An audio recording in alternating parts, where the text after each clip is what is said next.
وَإِذَا سَأَلَكَ عِبَادِي عَنِّي فَإِنِّي قَرِيبٌ أُجِيبُ دَعْوَةَ الدَّاعِ إِذَا دَعَانِ.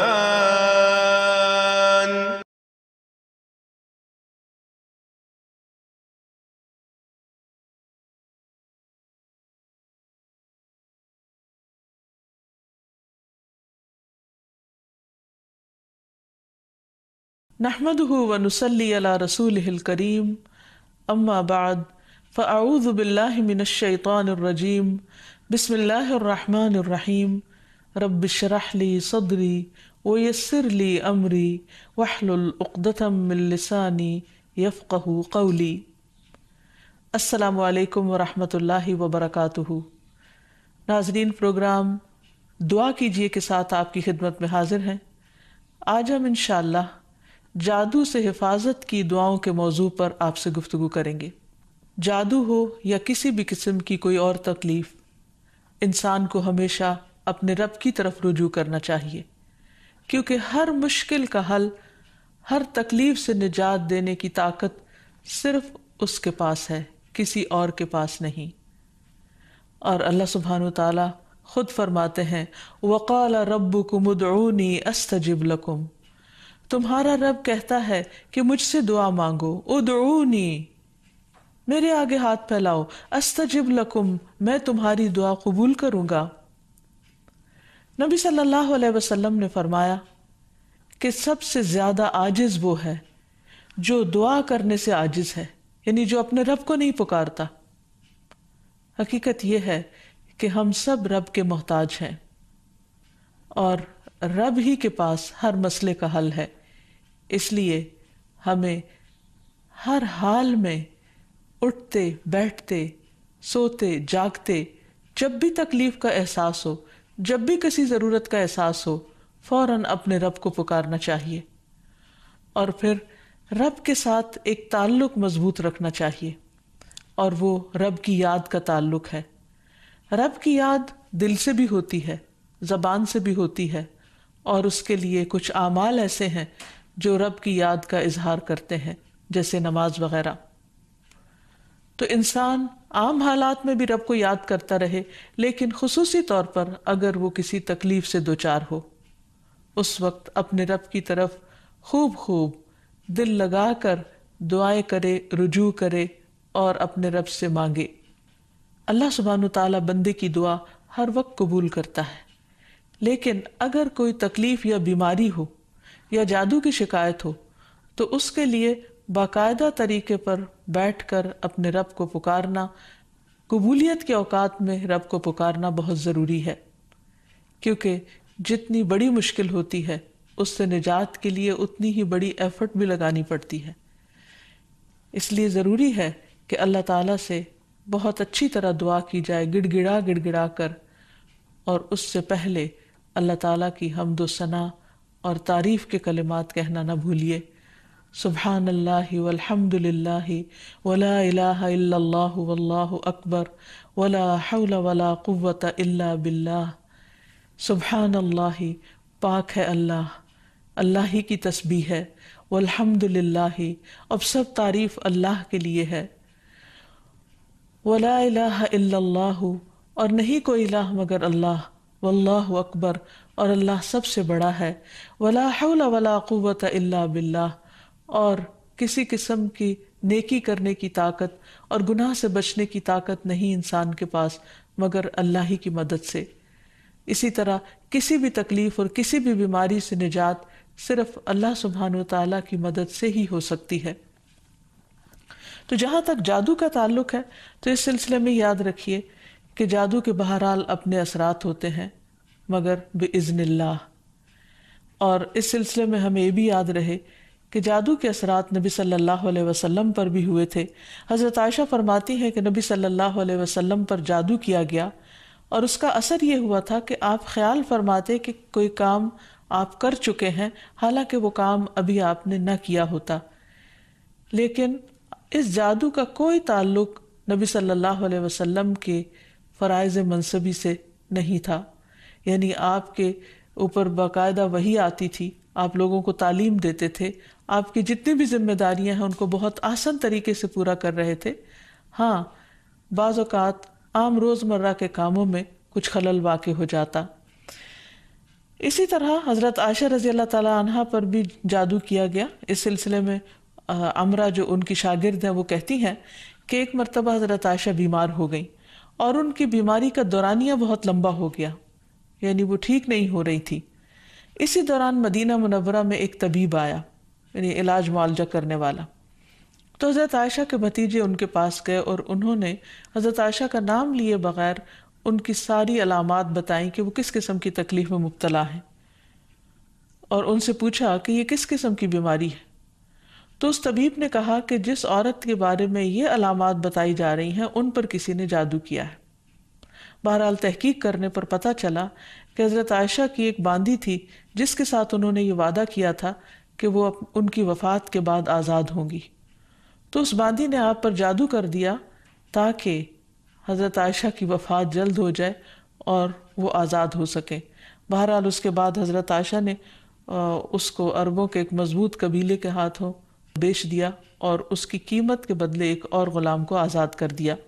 تو اس واقعے سے بھی پتہ چلتا ہے کہ بہرحال جادو برحق ہے، یعنی جادو ایک اثر رکھتا ہے۔ برحق ہونے کا مطلب یہ نہیں کہ اس کا کرنا درست ہے، ہرگز نہیں، بلکہ جادو تو کفر ہے، جادو تو کبیرہ گناہوں میں سے ایک گناہ ہے، لیکن لوگ بہت سے اور کبیرہ گناہوں کی طرح اس گناہ کا بھی ارتکاب کرتے چلے جاتے ہیں۔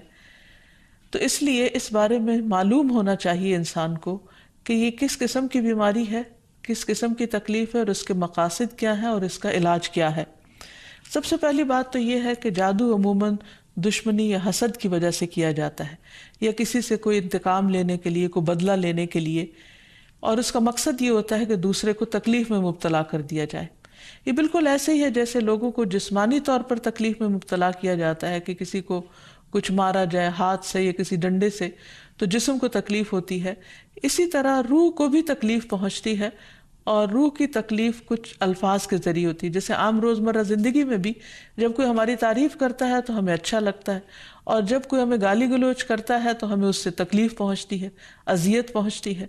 چونکہ روح اور جسم آپس میں گندھے ہوئے ہیں، اس لیے اگر جسم کو کوئی تکلیف پہنچتی ہے تو وہ اس کا اثر روح تک جاتا ہے۔ اسی طرح اگر روح پر کوئی چیز اثر انداز ہوتی ہے، کوئی کلام یا کچھ ایسے عملیات، تو اس کا اثر جسم تک بھی جاتا ہے۔ اور اس طرح انسان جادو کے اثر سے نہ صرف یہ کہ روحانی طور پر بلکہ بعض اوقات جسمانی طور پر بھی بیمار ہو سکتا ہے، اور اس میں بہت سے مذموم مقاصد ہوتے ہیں۔ بعض اوقات والدین اور اولاد میں یا شوہر بیوی میں یا دوستوں میں لڑائی جھگڑا اور ناچاکی پیدا کی جاتی ہے، اور باہم پیار محبت کے رشتوں کے اندر نفرت کے بیج بوئے جاتے ہیں۔ پھر یہ کہ جادو کی علامات کیا ہیں، کس کو کیسے پتہ چلے کہ جادو ہوا ہے یا نہیں، تو اس میں یہ ہے کہ انسان کی ان یوزول سی کنڈیشن ہو جاتی ہے، یعنی انسان اسی روٹین میں زندگی بسر کر رہا ہے، وہی صبح اٹھنا، کھانا پینا، روزمرہ کے معمولات، لیکن کسی چیز میں دل نہیں لگتا، طبیعت بیزار ہونے لگتی ہے۔ اور یہ نہیں کہ یہ ایک دن کے لیے، 2 دن کے لیے، کیونکہ ایسا تو ہر ایک کے ساتھ ہو ہی جاتا ہے، ایک لمبے عرصے کے لیے کیفیات تبدیل ہونے لگتی ہیں، سستی یا گھبراہٹ طاری ہو جاتی ہے، ذہنی انتشار یعنی کسی چیز پر کنسنٹریشن کا نہ رہنا، حد سے زیادہ چڑچڑا پن، بعض اوقات عبادات میں بالکل دل نہ لگنا، اور بغیر کسی ظاہری بیماری کے یا بغیر کسی ظاہری جسمانی بیماری کے انسان کے اندر بیماری کی کیفیت محسوس ہوتے رہنا۔ بعض اوقات ڈراؤنے خواب آتے ہیں، کبھی خون کے چھینٹے اور کچھ غیر معمولی قسم کی چیزیں گھروں میں دیکھی جاتی ہیں۔ بعض اوقات خاوند بیوی ایک دوسرے سے نفرت کرنے لگتے ہیں، ان میں جدائی تک ہو جاتی ہے۔ لیکن اس کا یہ مطلب نہیں کہ ان علامات میں سے کوئی ایک علامت کسی وقت انسان کے اندر پائی جائے تو انسان فوراً شک کرے کہ مجھ پر جادو کر دیا گیا، کیونکہ آج کل یہ وبا بھی بہت عام ہو چکی ہے کہ ہر دوسرا شخص اس وہم میں گرفتار ہے کہ اس پر کسی نے کچھ کر دیا ہے۔ یہ ضروری نہیں ہوتا کہ ہر وقت ایسی علامات کسی کے کچھ کیے سے ہی ہوں، یہ ویسے بھی انسان ہے، کبھی تھک جاتا ہے، کبھی غذا میں کوئی تبدیلی ہو جاتی ہے، کبھی ویسے بھی انسان کا دل اللہ کے ہاتھ میں ہے، جس طرف چاہے اس کو پھیر دے۔ تو انسان کی طبیعت میں ایک ملال سا اور ایک سستی، ایک بے چینی سی پائی جاتی ہے. تو ان سب چیزوں کا تعلق ضروری نہیں کہ جادو سے ہی ہو، لیکن اگر جادو ہو تو یہ علامات انسان میں دکھائی دیتی ہیں. اب اگر کسی کے اندر ایسی چیزیں ہیں اور علاج کے باوجود، جسمانی علاج کے باوجود شفا نہیں ہو رہی، تو اس کے لیے ضروری ہے کہ انسان پھر روحانی علاج بھی کرے. روحانی علاج کے لیے ضروری نہیں کہ کسی بابے کے پاس یا کسی مذہبی بزرگ کے پاس ہی انسان جائے. انسان خود بھی اللہ سبحانہ وتعالیٰ کا کلام پڑھ سکتا ہے اور پورے یقین اور ایمان کے ساتھ، اور اس سے انسان کو شفا ہو سکتی ہے، کیونکہ کسی انسان کے ہاتھ میں کوئی طاقت نہیں، اصل طاقت اللہ کے کلام میں ہے، جس کو پورے یقین اور ایمان کے ساتھ پڑھنا چاہیے. بہرحال اس سے پہلے کہ انسان کسی ایسے جادو کا شکار ہو، کچھ حفاظتی تدابیر بتائی گئی ہیں. جیسے جسمانی بیماریوں سے بچنے کے لیے حفاظتی تدابیر بتائی جاتی ہیں، ایسے ہی روحانی بیماریوں سے بچنے کے لیے بھی حفاظتی تدابیر ہیں. اس میں سب سے پہلے تو یہ کہ انسان پاک صاف رہے، طہارت اور وضو کا اہتمام کرے. اسی طرح عبادات کی پابندی بہت ضروری ہے، کیونکہ جب انسان اللہ تعالیٰ کے آگے جھکتا ہے، اللہ تعالیٰ کے ساتھ اس کا تعلق مضبوط ہوتا ہے، تو نہ تو وہ توہمات کا شکار ہوتا ہے اور نہ ہی وہ جادو اور مختلف چیزوں کا شکار ہوتا ہے، یعنی شیطانی اثرات اس پر کم سے کم ہوتے ہیں. اسی لیے نبی صلی اللہ علیہ وسلم کے سامنے جب ذکر کیا گیا کہ ایک شخص صبح تک پڑا سوتا رہا اور نماز کے لیے بھی نہیں اٹھا، تو اس پر آپ نے فرمایا کہ شیطان نے اس کے کان میں پیشاب کر دیا ہے، یعنی اپنی نجاست اس میں ڈال دی ہے. تو جو شخص شیطانی نجاست کے اثر میں ہو، پھر وہ سب سے بڑی بیماری اس کو لاحق ہو جاتی ہے، چاہے اس کو جادو کہیں یا کچھ اور. لیکن حقیقت یہ ہے کہ انسان جب اللہ کا اطاعت گزار بنتا ہے، رب کا فرما بردار بنتا ہے، تو شیطان اس کو اپنے کنٹرول میں نہیں لے سکتا، کیونکہ اللہ تعالیٰ فرماتے ہیں ان عبادی لیس لک علیہم سلطان، میرے بندے تیرا ان پر کوئی زور نہیں چلتا، کوئی زور نہیں چل سکے گا. ایک اور جگہ پر فرمایا الا عبادک المخلصین، مگر تیرے چنے ہوئے بندے. تو ہمیں ایسے بندوں میں شامل ہو جانا چاہیے جو اللہ کے محبوب ہیں، اللہ کے چنے ہوئے ہیں، اور اس کے لیے اللہ تعالیٰ نے جو ہمیں احکامات دیے ہیں، جو طریقے سکھائے ہیں، ان کے مطابق زندگی بسر کی جائے. پھر اسی طرح یہ ہے کہ کثرت سے اللہ تعالیٰ کا ذکر کیا جائے، خصوصاً استغفار، کیونکہ بہت سی تکلیفیں انسان کے اپنے ہی گناہوں کی وجہ سے آتی ہیں. جیسے آتا ہے ما اصابکم من مصیبت فبما کسبت ایدیکم، جو بھی مصیبت تم کو پہنچی وہ تمہارے اپنے ہاتھوں کی کمائی کی وجہ سے تھی. پھر اسی طرح اپنے گھروں کو تصاویر اور مجسموں سے پاک کرنا چاہیے، کیونکہ رسول اللہ صلی اللہ علیہ وسلم نے فرمایا فرشتے اس گھر میں داخل نہیں ہوتے جہاں کتا اور تصویر ہوتا ہے. پھر حفاظتی تدابیر میں سے یہ بھی ہے کہ انسان اپنے کھانے پینے کی عادات کو درست کرے، اور اس میں خصوصاً نبی صلی اللہ علیہ وسلم نے صبح کے وقت اجوا کھجور کھانے کا حکم دیا. آپ نے فرمایا جو شخص صبح کے وقت 7 کھجوریں کھائے گا، یعنی اجوا، اس روز جادو اور زہر سے بچا رہے گا. یعنی اس کے اندر اتنی امیونٹی پیدا ہو جاتی ہے کہ پھر برے اثرات، زہریلے اثرات اس کو نقصان نہیں دے سکتے. پھر اسی طرح مختلف مواقع پر مسنون اذکار کا اہتمام کرنا، مثلاً بیت الخلاء جاتے وقت نبی صلی اللہ علیہ وسلم نے سکھایا اللہم انی اعوذ بک من الخبث والخبائث، اے اللہ بے شک میں ناپاک جنوں اور جننیوں سے تیری پناہ چاہتا ہوں.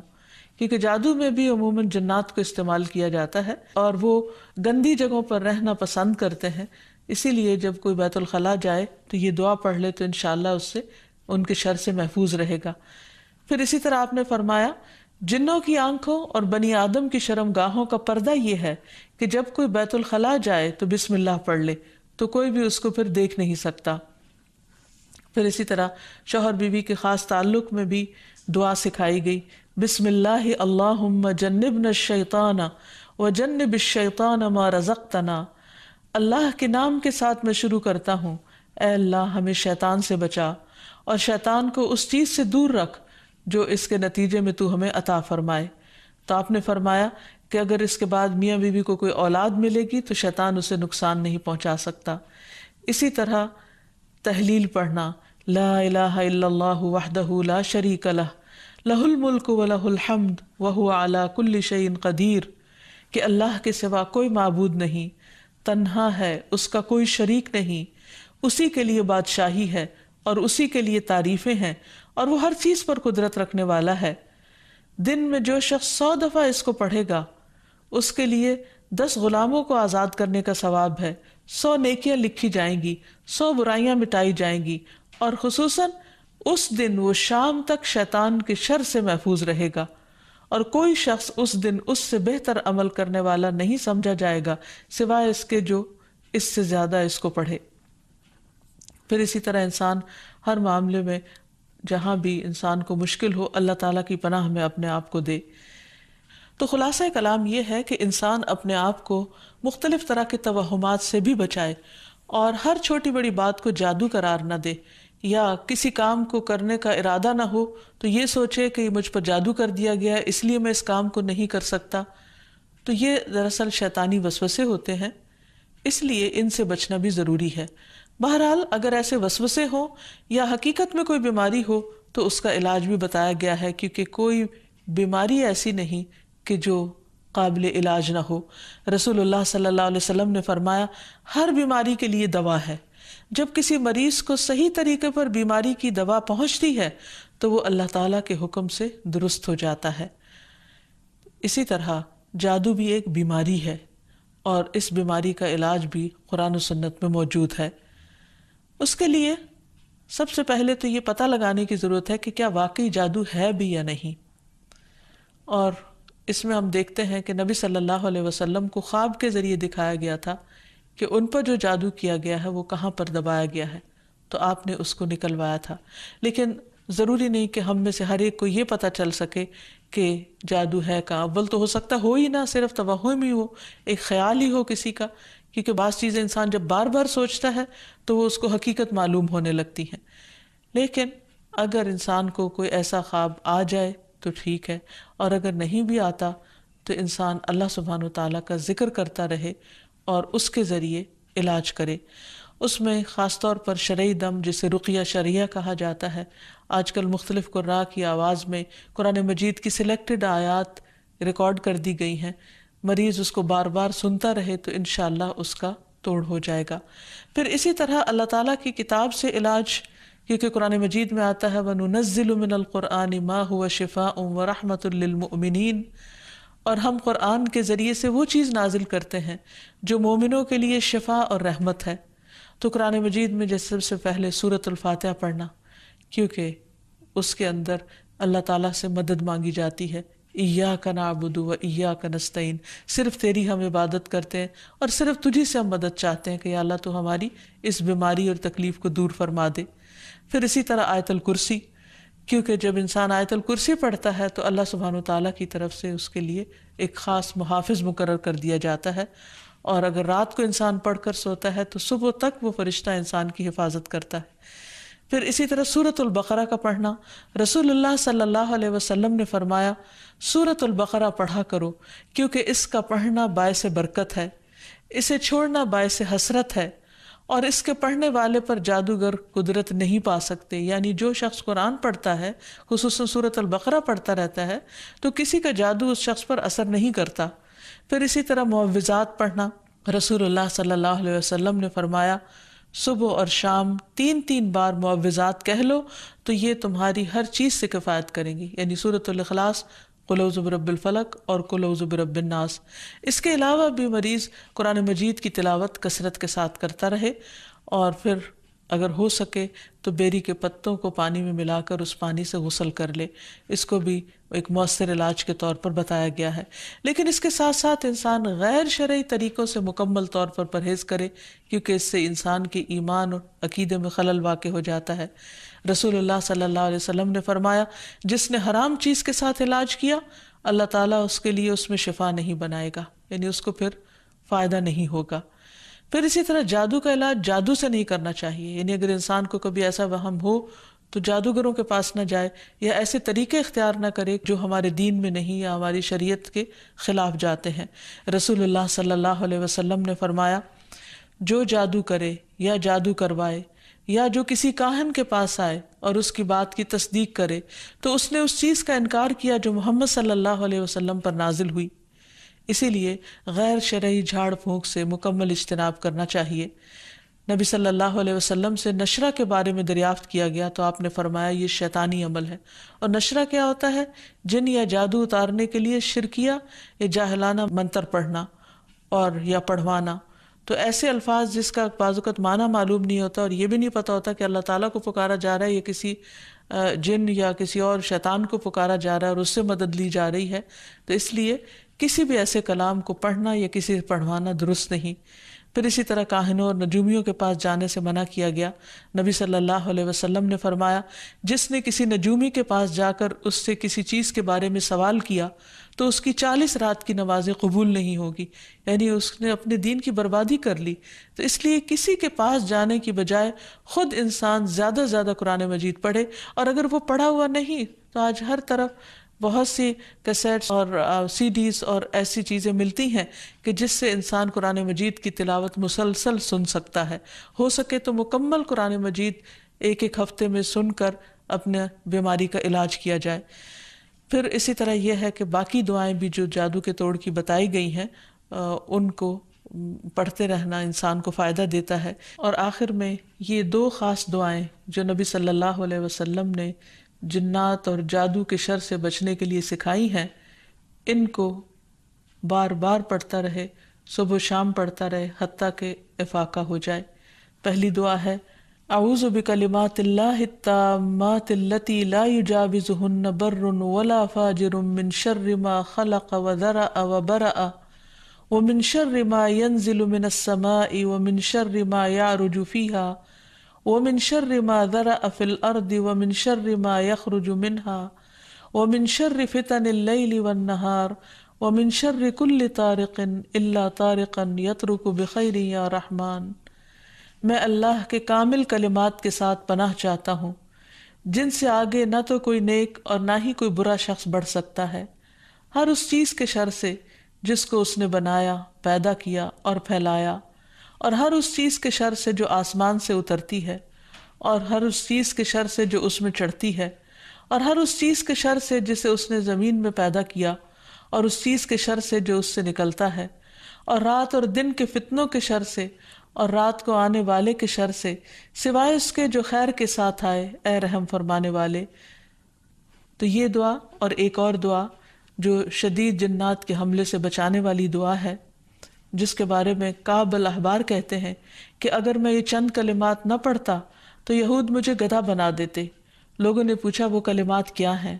تو کعب نے کہا اعوذ بوجہ اللہ العظیم الذی لیس شیء اعظم منہ وبکلمات اللہ التامات التی لا یجاوزہن بر ولا فاجر وباسماء اللہ الحسنى کلها ما علمت منها وما لم اعلم من شر ما خلق وبرأ وذرأ۔ میں اللہ کے عظیم چہرے کی پناہ مانگتا ہوں جس سے عظیم کوئی اور چیز نہیں، اور اس کے مکمل کلمات کے ساتھ پناہ چاہتا ہوں جن سے آگے نیک یا بد نہیں بڑھ سکتا، اور اس اللہ کے تمام اسماء حسنہ کے ساتھ پناہ چاہتا ہوں جن کو میں جانتا ہوں اور جن کو میں نہیں جانتا، ہر اس چیز کے شر سے جس کو اس نے بنایا، پیدا کیا اور پھیلایا۔ تو بہرحال آخر میں یہی کہنا چاہوں گی کہ جادو کے سلسلے میں انسان ہمیشہ توہمات سے بچے، اللہ پر بھروسہ کرے، اور اگر کوئی شک اور شبہ انسان کو ہو جائے تو اللہ تعالیٰ سے دعا کرے، ذکر سے مدد لے، اور مسنون اذکار کے ذریعے اللہ تعالیٰ کی پناہ میں اپنے آپ کو دے۔ اللہ تعالیٰ ہم سب کو ہر طرح کے شر سے محفوظ رکھے۔ وآخر دعوانا ان الحمد للہ رب العالمین۔ السلام علیکم ورحمۃ اللہ وبرکاتہ۔ ولم أكن بدعائك رب شقيا۔